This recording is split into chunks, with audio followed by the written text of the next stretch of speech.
Today, 1st July 2023, it is Doctor's Day. Say Happy Doctor's Day to all your doctors, either family doctors or doctors of your area. Encourage them. On this Doctor's Day, I will talk on the topic intravenous fluids of choices. Whenever you get patients and emergencies in the hospitals, you have to decide quickly which type of intravenous fluid should be given. For example, the doctor receives a patient of hypertension and shock and in salt depleted condition. Intravenous fluid of choice is normal saline immediately, instantly you have to give, irrespective. But if the person is suffering from hypertension already, pre-existing hypertension, think alternatively and give Ringer Lactate in emergencies.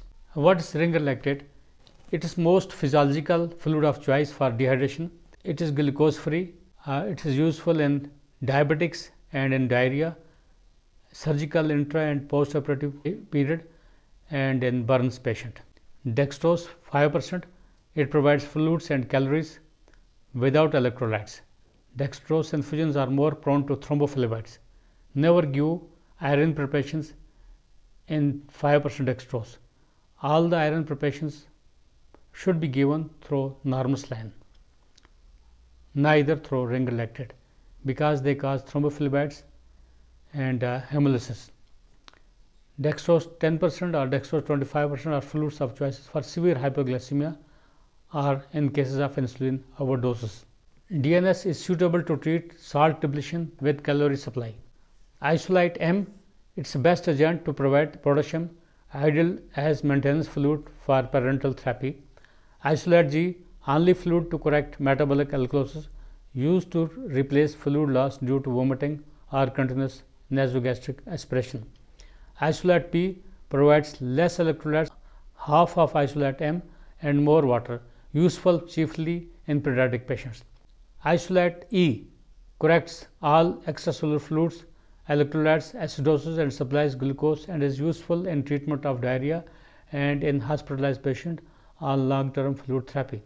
Hemoxil is a type of intravenous colloid used in the prevention or treatment of shock associated with reduction in effective circulating blood volume due to hemorrhage, loss of plasma, burns, peritonitis, pancreatitis, crush injuries, or loss of water and electrolytes.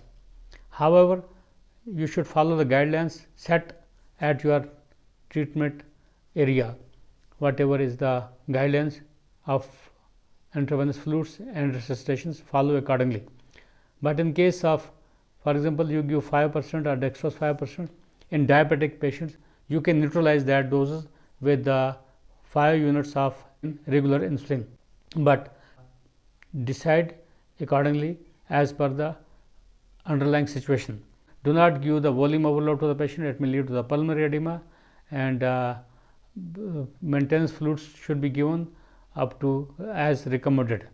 This was all about intravenous fluids of choices in most of the patients in hospitals and in emergencies.